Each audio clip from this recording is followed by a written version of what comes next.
Hello everyone, मैं doctor Girish Mishra आप सभी का स्वागत करता हूं। आज हम लोग अपने इतिहास के 56वें अंक तक पहुंच चुके हैं। पिछले 55वें और 54वें अंक में आपको बताया था किस तरीके से दिल्ली दरबार लगा। उसके बाद 1916 में एक और मूवमेंट आया, होम रूल मूवमेंट, जिसको होम रूल आंदोलन कहा जाता है। और ये बताया था आपको 55वें नंबर की क्लास में कि होम रूल मूवमेंट आयरलैंड से प्रेरित था, आयरलैंड से इंस्पायर्ड था और वहीं से भारत आया था, जिसमें एनी बेसेंट और बाल गंगाधर तिलक सक्रिय रूप से भागीदारी निभाते हैं। और इसी होम रूल ने भारत में एक राजनीतिक जागरूकता जो थी, पॉलिटिकल अवेयरनेस, उसको बनाए रखने का काम किया। अब उसी 1916 के साल में भारत में एक और बड़ी घटना होती है। 1916 में ही 1916 में ही कांग्रेस का लखनऊ सेशन हुआ। अब ये जो कांग्रेस का लखनऊ सेशन हुआ, इस कांग्रेस के लखनऊ सेशन में तीन बड़ी बड़ी घटनाएं होती हैं। पहली बड़ी घटना जो होती है, जो कांग्रेस के दो नरम दल और गरम दल, आपको बताया था मॉडरेट और एक्सट्रीमिस्ट, इन दोनों में झगड़ा हुआ था। 1907 में वो लोग अलग हो गए थे। तो 1916 के लखनऊ अधिवेशन में वापस इन लोगों में समझौता हो चुका था और नरम दल गरम दल का विलय आपस में हो चुका था। बताया था कि तिलक का झगड़ा था, जिसमें फिरोज शाह मेहता और बदरुद्दीन तैयब जी और महादेव देसाई और ये जो पुराने नेता थे, इन लोगों से झगड़ा चल रहा था। फाइनली जो फिरोज शाह मेहता थे, उन्हीं को तिलक का चप्पल लगा था। तो जब फिरोज शाह मेहता की 1915 मौत हुई, तभी तिलक की वापसी संभव हो पाई और गरम दली कांग्रेस में वापस शामिल होते हैं। इस 1916 के लखनऊ सेशन में एक और बड़ी घटना हुई थी। 1909 में एक एक्ट आया था, मिंटो मॉर्ले सुधार। वो मुसलमानों को सेपरेट इलेक्टोरल दे रहा था, मुसलमानों को पृथक निर्वाचन दे रहा था, जिसकी मांग मुस्लिम लीग कर रही थी। उसी को कांग्रेस ने समर्थन किया और कांग्रेस और मुस्लिम लीग के बीच लखनऊ समझौता होता है, लखनऊ पैक्ट होता है। ठीक। और तीसरी जो बड़ी घटना 1916 की है, 1916 के इस कांग्रेस सेशन की, वो थे महात्मा गांधी। महात्मा गांधी का भारत में जो सार्वजनिक जीवन का शुरू होता है, जो पॉलिटिकल कैरियर आप कह सकते हैं, पब्लिक कैरियर शुरू होता है, वो इसी लखनऊ सेशन से शुरू होता है। यहीं से भारत की राजनीति में गांधी जी अपने सार्वजनिक मंच की शुरुआत करते हैं, सार्वजनिक जीवन की शुरुआत करते हैं। तो यहाँ से एक तरीके से गांधी जी की जब शुरुआत होती है, फिर अगले कुछ सालों में गांधी जी ही भारत की राजनीति का पर्याय बनते हैं। और गांधी जी के नेतृत्व में हमारा जो फ्रीडम मूवमेंट था, स्वतंत्रता संग्राम था, वो आगे चला और अपने लक्ष्य की ओर बढ़ा। तो जब गांधी जी आते हैं और हमारे स्वतंत्रता संग्राम का नेतृत्व करते हैं, जब लीडरशिप करते हैं, गांधी जी को हमारे फ्रीडम मूवमेंट का एक तरीके से नायक कहा जाता है, हीरो कहा जाता है। तो जैसे फिल्मों में होता है ना, हीरो की एंट्री होती है, तो वैसे समझ लीजिए कि हम लोग की फिल्म में अब हीरो की एंट्री हो रही है। जो हमारे नायक थे गांधी जी, इनका प्रवेश होता है। अब जैसे फिल्मों में हीरो की एंट्री होती है, तो हीरो की एंट्री के बाद पहले उसका फ्लैशबैक दिखाया जाता है कि हीरो कैसे रोटी चुरा के भागा और दौड़ते दौड़ते भागते भागते बड़ा हो गया। तो वही हम लोग यहाँ भी बात करेंगे गांधी जी के बारे में। पहले उनका बैकग्राउंड, उनका बेसिक जीवन कैसे गुजरा, क्या उनकी उपलब्धियाँ थी। उसके बाद फिर यहाँ पर लखनऊ जब पहुँचेंगे, तो लखनऊ से आगे की उनकी राजनीति की शुरुआत करेंगे। तो गांधी जी के जीवन के बैकग्राउंड के पहले कुछ बेसिक चीज़ें हम लोग फ्लैशबैक में थोड़ा सा जाते हैं। गांधी जी का जन्म सबको पता होगा, हर साल मनाते हैं हम लोग। 2 अक्टूबर 1869 में हुआ था, पोरबंदर में। पोरबंदर गुजरात में पड़ता है। और इनके जो पिताजी थे, उनका नाम करमचंद था। और ये जो करमचंद जी थे, ये राजकोट के दीवान थे। और इनकी माँ का नाम था पुतलीबाई। और जिनका जो शादी थी 1883 में, 1883 में वॉज मैरिड। 1883 में गांधी जी का विवाह होता है कस्तूरबा गांधी के साथ। ठीक है। तो गांधी जी और कस्तूरबा से इनकी 4 संतानें हुई थी। 4, ध्यान रखेंगे, गांधी जी के कितने बेटे थे? 4 बेटे थे। हरिलाल, मणिलाल, रामदास और देवदास। देवदास सबसे छोटे थे। तो गांधी जी कुल कितने बेटे थे? 4 बेटे थे, हरिलाल, मणिलाल, रामदास और देवदास। और फिर बाद में इनके पिताजी ने इनको पढ़ाई लिखाई के लिए, शिक्षा दीक्षा के लिए लंदन भेजा। लंदन में बैरिस्टरी की पढ़ाई के लिए इनको भेजा। तो 1888 में इनको कहाँ भेज दिया गया? लंदन भेजा गया। अच्छे घर से थे, लंदन के कॉलेज में लॉ की पढ़ाई पढ़ी और लॉ की पढ़ाई पढ़ के वकालत उन्होंने पूरी की। वकालत पूरी करके 3 साल का कोर्स था। तो 88 में गए और 1891 में लौट के इंडिया आ गए। तो जब भारत आए तो फिर बैरिस्टर बन चुके थे। जैसे आज वकील बोलते हैं ना, लॉयर, तो उस ज़माने में वकील या लॉयर को बैरिस्टर बोला जाता था। तो गांधी जी उसमें बैरिस्टर बन के 1891 में भारत लौटते हैं। भारत पहुंच के इन्होंने पहले बॉम्बे हाई कोर्ट में प्रैक्टिस करनी शुरू की, लेकिन बॉम्बे हाई कोर्ट में उसमें बड़े बड़े वकील थे, तो उतने बड़े बड़े वकीलों के आगे गांधी जी की चली नहीं। फिर वहाँ से वो फिर शिफ्ट हो गए राजकोट की दीवानी अदालत, जहाँ इनके पिताजी दीवान थे, तो राजकोट की दीवानी अदालत में उन्होंने कामकाज करना शुरू किया। तो यहाँ भी उनकी वकालत को जम नहीं पा रही थी, क्योंकि ये बेसिकली थे कॉरपोरेट लॉयर जो कंपनी के मामले के जानकार थे, और वहाँ पर राजकोट में उनके हिसाब से कुछ मुकदमे आ नहीं रहे थे, तो बस छोटी मोटी आमदनी बिल्कुल नहीं के बराबर हो रही थी, तो हालत बिल्कुल ख़राब था। तो हालत जब इनकी बिल्कुल ख़राब थी, कुछ अच्छे ऑफर नहीं आ रहे थे, रोज़गार का संकट इनको भी हो रहा था, तो इन्होंने अपने लंदन में मित्रों को लिखा कि भाई यहाँ पर कुछ बढ़िया कंपनी का ऑफ़र नहीं आ रहा है, आपके यहाँ कोई बढ़िया ऑफ़र हो तो बताइएगा, रेफरेंस दीजिएगा हमारा, हम भी खाली हैं, चला जाएगा। तो इन्होंने मित्रों को अपने पत्र लिखा हुआ था। उसी समय साउथ अफ्रीका, अफ्रीकी देश है दक्षिण अफ्रीका, तो साउथ अफ्रीका में एक भारतीय मूल के एक व्यापारी थे दादा अब्दुल्ला। तो दादा अब्दुल्ला की एक बहुत बड़ी फर्म थी दक्षिण अफ्रीका में, और उन्हीं को अपने फर्म के लिए एक मुकदमा करना था, उसके लिए उनको एक वकील चाहिए था, बढ़िया बैरिस्टर चाहिए था। तो दादा अब्दुल्ला साउथ अफ्रीका से पहले लंदन गए, लंदन में जाके उन्होंने बैरिस्टरों से मुलाकात की, जो वकील होते थे वकीलों से मुलाकात की कि भाई हमारे लिए कोई केस लड़ने को तैयार हो, लेकिन जो रेट वो दे रहे थे उस दर पर लंदन का जो बड़े वकील थे वो चलने को तैयार नहीं हुए। तो वही वकीलों के पास घूमते घूमते दादा अब्दुल्ला पहुँचे गांधी जी के मित्र के पास। तो उसने खुद तो आने से मना कर दिया, लेकिन उसने गांधी जी की चिट्ठी पकड़ा दी कि भाई हम तो नहीं जा रहे, हमारे मित्र इंडिया में खाली बैठे हुए बढ़िया कॉर्पोरेट मामले के जानकार हैं, आप इनको बात कर लीजिए, अभी खाली हैं, फुर्सत है, बेरोजगारी है, आप ले जाएंगे तो शायद चले जाएँ। तो गांधी जी की चिट्ठी पकड़ाई दादा अब्दुल्ला को। दादा अब्दुल्ला ने भारत गांधी जी की चिट्ठी लिखी लंदन से कि भाई हमारे ये मुकदमा है, आप अगर चले तो आपकी व्यवस्था हम करते हैं। गांधी जी भी खाली बैठे थे, तो मंजूरी दे दी कि ठीक है चला जाए। फिर जब मंजूरी मिली गांधी जी की, तो दादा अब्दुल्ला थे वो लंदन से वापस लौटे भारत आए, गांधी जी से मुलाकात की, और गांधी जी से मुलाकात करके उनको अपने साथ में लिया, और 1893 में गांधी जी दादा अब्दुल्ला के साथ कहाँ चले? साउथ अफ्रीका के। तो गांधी जी का जो दक्षिण अफ्रीका सफ़र शुरू हुआ, कब शुरू हुआ? 1893। अब ये जो 1893 का ईयर है, 1893 का साल है, ये हमारी भारत की राजनीति के लिए बड़ा महत्वपूर्ण साल है, क्योंकि इस साल कई सारी बड़ी बड़ी घटनाएं होती हैं। गांधी जी के बारे में भी बातचीत करेंगे, पहले थोड़ा सा 1893 के बारे में कुछ आपको एक्स्ट्रा जानकारी देते हैं कि 1893 का साल क्यों महत्वपूर्ण है। यही वो 1893 का साल था कि जैसे आपने स्वामी विवेकानंद जी का नाम सुना होगा। स्वामी विवेकानंद जी जो थे, बहुत सारे छात्रों के आदर्श होते हैं, जो तैयारी में पढ़ाई लिखाई वाले छात्र होते हैं, उनके कमरे में आप देखेंगे और किसी व्यक्ति की तस्वीर हो चाहे ना हो, स्वामी विवेकानंद जी की एक तस्वीर बढ़िया से लगी होगी, तो छात्रों के आदर्श माने जाते हैं। तो स्वामी विवेकानंद जी ने जो उनका जो सबसे फेमस उनका जो काम था कि शिकागो के विश्व धर्म संसद जो था, वर्ल्ड रिलीजियस पार्लियामेंट, उसमें उन्होंने पार्टिसिपेट किया था और बहुत जोरदार भाषण दिया था। तो उसी के बाद वैश्विक पटल पर स्वामी विवेकानंद की पहचान हुई थी। तो स्वामी विवेकानंद जी ने जो शिकागो के विश्व धर्म संसद में भाषण दिया था, तो वो कौन से साल दिया था? 1893। तो इसी साल स्वामी विवेकानंद भी पॉपुलर हुए थे। स्वामी विवेका, ठीक। इसी 1893 के साल में एनी बेसेंट का भारत आगमन हुआ। एनी बेसेंट आयरिश लेडी थी, तो एनी बेसेंट 1893 में ही भारत आई थी। और इसी 1893 में एक और बड़ी घटना हुई थी कि जैसे महाराष्ट्र का आप देखिए, जो सबसे बड़ा फेस्टिवल है, सबसे बड़ा उत्सव माना जाता है गणपति महाराष्ट्र का सबसे बड़ा त्यौहार है। तो जो गणपति फेस्टिवल महाराष्ट्र में मनाया जाता है, पहले वहाँ पर इतने बड़े और भव्य पैमाने पर नहीं मनाया जाता था। जैसे उत्तर भारत में महिलाएं पूजा करती हैं छतों पर, वैसे वहाँ भी मनाया जाता था। जो गणपति का आप जो भव्य रूप देखते हैं, बड़ी बड़ी मूर्तियाँ 10 दिन तक रखी जाती हैं, उसके बाद जयकारे लगाए जाते हैं और भक्ति भजन चलता है, कीर्तन चलता है, 10 दिनों तक बिल्कुल मेला लगा रहता है।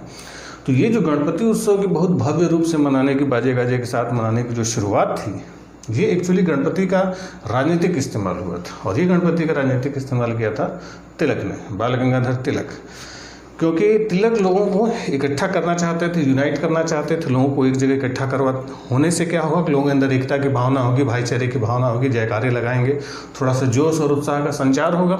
और इसी एकता और जोश और उत्साह जो गणपति के बहाने इकट्ठा हुआ है, इसी का इस्तेमाल हम ब्रिटिश सरकार के खिलाफ करेंगे। तो गणपति को राजनीतिक रूप से इस्तेमाल करना शुरू किया था तिलक ने। और ये जो तिलक ने शुरुआत की थी, ये कब की थी? 1893। तो महाराष्ट्र का जो गणपति फेस्टिवल है, गणपति उत्सव है, वो कब शुरू हुआ? 1893, जो बड़े पैमाने पर आप देखते हैं बड़ी बड़ी मूर्तियाँ। और ये शुरुआत किसने की थी? तिलक की देन है, ठीक। तो तिलक ने ही शुरू किया था। तो 3 चीज़ें बताई 1893 में। एनी बेसेंट का भारत आगमन, आयरलैंड से भारत आई, स्वामी विवेकानंद जी का शिकागो का प्रसिद्ध भाषण, और महाराष्ट्र के गणपति उत्सव की शुरुआत। और चौथी बड़ी घटना गांधी जी का दक्षिण अफ्रीका गमन, कि Gandhi ji went to south Africa. किसके साथ गए थे? दादा अब्दुल्ला के साथ। चलिए अब आगे बढ़ते हैं। दक्षिण अफ्रीका पहुंचे, फिर दक्षिण अफ्रीका में इनको अपना कामकाज शुरू किया इन्होंने। तो इसी साल, जिस साल ये गए थे 1893 में ही, तो इनको डरबन से इसी अपने केस के सिलसिले में डरबन से प्रिटोरिया तक जाना था। डरबन से प्रिटोरिया तक का सफ़र था। तो इनका जो ट्रेन में रिजर्वेशन कराया गया था, फर्स्ट क्लास के डिब्बे में रिजर्वेशन था। तो 7 जून 1893 गांधी जी ने डरबन से अपना सफ़र शुरू किया और डरबन से आगे बढ़े तो रास्ते में एक स्टेशन पड़ता है पीटर मेरिट्सबर्ग।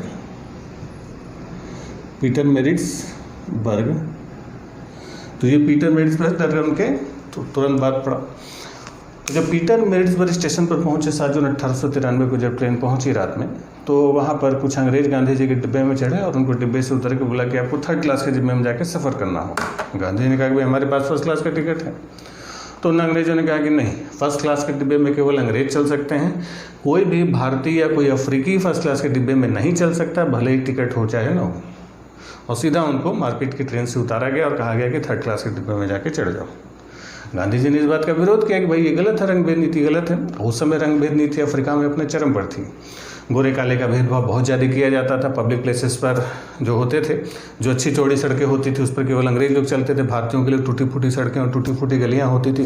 पब्लिक प्लेसेस पर भी बिल्कुल रिजर्वेशन होता था कि जो पार्क होते थे, जो बेंचेस होते थे, उस पर लिखा होता था इंडियंस और blacks are not allowed to sit here, कि भारतीय और अशिक्षितों को यहाँ पर बैठने के लिए अलाउ नहीं होते थे, केवल खड़े हो सकते थे।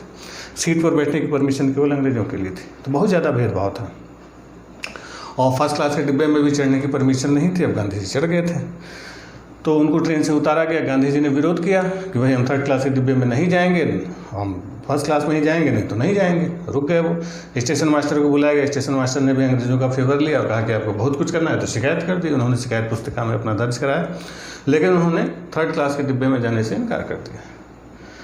बिना गांधी जी के ट्रेन आगे चली गई। यहाँ पर पूरी रात उन्होंने ठंड में गुजारी। जब पूरी रात उन्होंने पीटर मेरिट्सबर्ग स्टेशन पर 7 जून 1893 को ठंड में गुजारी, तब उनको समझ में आया कि भाई ये जो रंगभेद नीति कितनी भयानक तरीके से लागू है। अब रंगभेद नीति ऐसा नहीं था कोई बड़ी नई चीज़ थी। रंगभेद नीति भारत में भी होता था, रंगभेद जो था वो अफ्रीका में भी होता था, रंगभेद लंदन में भी था। शुरुआत में गांधी जी को पता नहीं चला। गांधी जी को कब पता चला? जब खुद उनके साथ हुआ। बाकियों के साथ होता था उनको अंदाज़ा नहीं लगता था, जब उनको साथ हुआ। तो जब खुद को ठोकर लगी तब उनको अकल आई। तो जब ठोकर लगती है तभी अकल आती है, बादाम खाने से अकल नहीं आती। तो वही गांधी जी को जब ठोकर लगी तो अकल आई और इन्होंने फिर इसी रंगभेद नीति के खिलाफ संघर्ष करना शुरू कर दिया और उस समस्या को जड़ से उखाड़ने की कोशिश की। और दक्षिण अफ्रीका में उन्होंने इस रंगभेद नीति के खिलाफ तुरंत अभियान चलाना शुरू कर दिया और राजनीति वहीं से शुरू की। तो जैसे ही उनको चोट लगी तुरंत उन्होंने शुरुआत कर दी। अब उनका जो अफ्रीका का सफ़र था, अफ्रीका की जो राजनीति थी साउथ अफ्रीका की, वो साउथ अफ्रीका के इतिहास के लिए ज़्यादा महत्वपूर्ण है। हमारे इतिहास में गांधी जी का महत्व तब शुरू होता है जब वो भारत लौट के आते हैं, कि भारत लौट के आए और भारत आके उन्होंने क्या क्या काम किया। खैर, दक्षिण अफ्रीका में भी उन्होंने कई सारे काम किए थे। तो गांधी जी के साउथ अफ्रीका के कुछ कारनामे, क्या क्या किया उन्होंने, उसके बारे में थोड़ी सी चर्चा कर लेते हैं। फिर उसके बाद भारत कैसा है कि इन परिस्थितियों में उस पर डिस्कस करेंगे। जैसे साउथ अफ्रीका में उन्होंने 1894 में इसी घटना के बाद नटाल कांग्रेस की स्थापना की। यानी साउथ अफ्रीका में गांधी जी ने क्या क्या किया?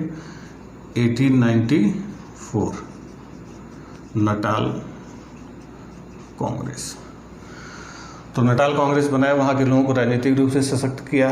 फिर 1899 में हालांकि उन्होंने ब्रिटिश सरकार की मदद की। जो बोअर वॉर चल रहा था हॉलैंड डचों के खिलाफ, तो उसमें ब्रिटिश सरकार की उन्होंने मदद की। तो इनको बोअर पदक भी मिला 1899 में। 1899 में गांधी जी को क्या मिला? बोअर पदक। ये जुलू जनजातियों के खिलाफ था तो उसको जुलू मेडल भी कहा जाता है। ठीक। फिर एक बार आपको बताया था कि भारत भी आए थे और कलकत्ता के कांग्रेस सेशन उन्होंने पार्टिसिपेट किया था 1901 के 1901 कलकत्ता। तो 1901 के कलकत्ता अधिवेशन में इन्होंने पार्टिसिपेट भी किया गांधी जी ने। हालांकि दीनशाही वाचा उस कलकत्ता सेशन के प्रेसिडेंट थे, हालांकि बहुत सक्रिय रूप से नहीं, लेकिन एक सामान्य कार्यकर्ता की हैसियत से उन्होंने कार्य किया। फिर 1904 में डरबन में इन्होंने फिनिक्स आश्रम बनाया। 1904 फिनिक्स आश्रम ये डरबन में इन्होंने बनाया था 1904 में। तो फिर इन्होंने 1906 से आंदोलन करना शुरू कर दिया था। 1906 में पहला सत्याग्रह, जो धरना देते हैं ना, सत्य के प्रति आग्रह, तो गांधी जी का जो पहला सत्याग्रह हुआ था ये 1906 में। जितने भी फैक्ट लिख रहे हैं ये सब एग्जाम के लिए इम्पोर्टेंट है, पूछे जाते हैं। तो गांधी जी ने सत्याग्रह अफ्रीका में कब प्रारंभ किया? 1906 में। यहीं से सत्याग्रह का इनका प्रथम प्रयोग शुरू होता है और इसी के बाद उनको अरेस्ट किया गया। और गांधी जी की पहली जो जेल यात्रा थी 1908 जेल यात्रा। तो जेल यात्रा का जो उनका अनुभव रहा था वो साउथ अफ्रीका से ही शुरू होता है, दक्षिण अफ्रीका से ही जेल जाना शुरू कर दिए थे। फिर इसके बाद 1910 में इन्होंने जोहानिसबर्ग में टॉलस्टॉय फॉर्म बनाया। 1910 टॉलस्टॉय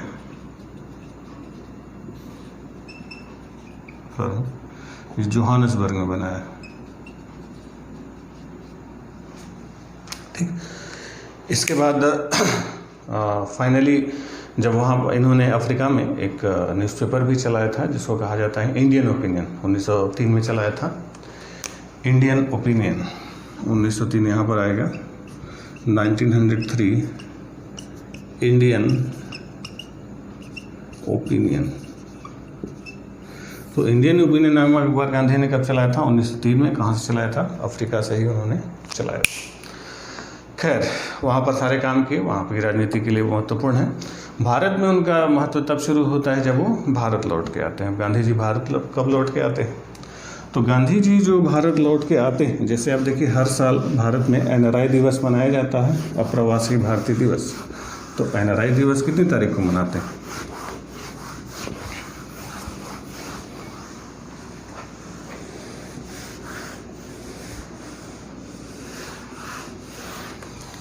तो एनआरआई दिवस जो मनाते हैं हर साल 9 जनवरी को मनाते हैं। तो 9 जनवरी को हर साल एनआरआई दिवस यानी अप्रवासी भारतीय दिवस मनाया जाता है।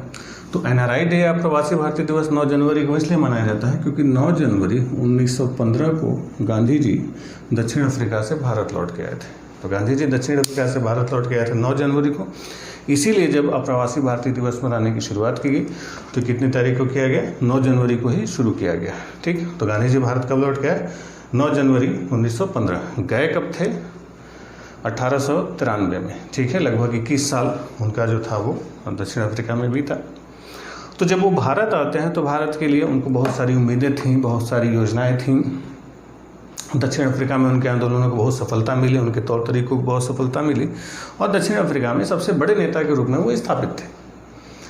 तो वही उन्होंने सोचा था कि भारत चलेंगे, भारत भी राजनीति करेंगे और वहाँ पर भी अपने आंदोलन जो अफ्रीका में एक तरीके से उन्होंने प्रयोग किए थे उन्हीं प्रयोगों को भारत में लागू करेंगे और भारत को अंग्रेजों के शोषण से मुक्ति दिलाएंगे। तो बहुत सारी उम्मीदों, बहुत सारी योजनाओं और बहुत सारी आकांक्षाओं के साथ उन्होंने भारत की धरती पर कदम रखा। लेकिन जैसा गांधी जी भारत सोच के आए थे वैसा भारत था नहीं एग्जैक्टली। उन्होंने सोचा तो बहुत कुछ था लेकिन जैसा वो सोच रहे थे वैसा इंडिया था नहीं। क्योंकि दक्षिण अफ्रीका में आपको बताइए गांधी जी सबसे बड़े नेता थे और अकेले वही थे। यहाँ पर भारत में उनसे बड़े बड़े नेता थे और ढेर सारे थे। अभी जो गांधी जी राजनीति की शुरुआत करने वाले थे वो यहाँ पर बहुत पहले आपको पता है कि नरम दल, गरम दल, मारपीट, जूता चप्पल फिर इकट्ठा होकर लोग बैठ चुके थे। यानी जो सोचने वाले थे उसके बहुत आगे जाके लोग पीछे आके बैठ चुके थे, बड़े बड़े योद्धा लोग थे। यहाँ पर गांधी जी अकेले नहीं थे। तो शुरुआत में उनको उतना भाव नहीं मिला, उतना उन्होंने कोशिश की। जब ज़्यादा हाथ पैर मारने की कोशिश की तो गांधी जी के जो राजनीतिक गुरु थे गोपाल कृष्ण गोखले, पॉलिटिकल गुरु माने जाते हैं, तो गोपाल कृष्ण गोखले ने इनको समझाया कि भाई ज़्यादा तेज़ी दिखाने की ज़रूरत नहीं है कि पैदा हुए हो राजा के घर में, ठीक, काम किए हो अफ्रीका में, पढ़ाई की हो लंदन में, और ये है इंडिया। नहीं राजा का घर है, न लंदन की पढ़ाई, न अफ्रीका का मैदान है। पहले भारत को देखो, भारत क्या है, भारत को देखो, समझो, जानो, लोगों से मिलो जुलो। जब भारत को समझ पाओगे तब यहाँ पर कुछ कर पाओगे। तो पहले भारत को जानो। अब गांधी जी को लगा कि कहाँ अफ्रीका में इतने बड़े नेता, कहाँ यहाँ पर नौसिखिए की तरह सिखाया जा रहा है। गोखले जी ने कहा कि पहले भारत भ्रमण कीजिए, भारत को देखिए। तब गोखले जी की सलाह पर गांधी जी ने भारत भ्रमण करना अपना शुरू कर दिया था। तो उसी भारत भ्रमण के समय इन्होंने 2 आश्रम बनाए थे। सबसे पहले 1915 में, 1915 में सत्याग्रह नाम से उन्होंने आश्रम बनाया था कोचरब में, सत्याग्रह आश्रम। तो सत्याग्रह आश्रम कहाँ था? कोचरब में। और यहीं पर 1915 में ही इन्होंने साबरमती आश्रम बनाया। अहमदाबाद में बनाया था साबरमती आश्रम। कोचरब भी अहमदाबाद में ही, ठीक। तो ये जो सत्याग्रह आश्रम, साबरमती आश्रम है, 1915 में बनाया। और पूरे भारत का भ्रमण करना शुरू किया उन्होंने, और पूरे देश लगभग भ्रमण किया। और जब 1 साल में उनका भ्रमण पूरा हुआ तो अगले साल 1916 के लखनऊ अधिवेशन में ये पहुँचते हैं भाग लेने के लिए, अपने अनुभवों को साझा करने के लिए। तो जब लखनऊ सेशन में गांधी जी पहुंचते हैं तो यहाँ भी वही हालत, यहाँ भी बड़े बड़े नेता पहले से मौजूद थे, बड़े बड़े कद्दावर योद्धा। तो मंच पर तो क्या, आगे उनको बैठने की जगह नहीं मिली, उनको ले आके सबसे पीछे कुर्सी पर बिठा दिया गया। यानी यहाँ भी बहुत ज़्यादा भाव नहीं मिल रहा, तो उनको ले आके एकदम पीछे सरकाया गया। अब जाके पीछे बेचारे शांति से बैठे हुए मौके का इंतजार कर रहे हैं। मौका मिला, अब क्यों मिला, कब मिला, कैसे मिला, किसने दिया, इसके बारे में चर्चा करेंगे हम लोग अगले क्लास में। आज के लिए इतना ही। उम्मीद है गांधी जी की बेसिक चीज़ें समझ में आई होंगी। मिलते हैं हम लोग गांधी जी की राजनीतिक शुरुआत के बारे में अगले क्लास में। तब तक के लिए थैंक यू, बने रहिए।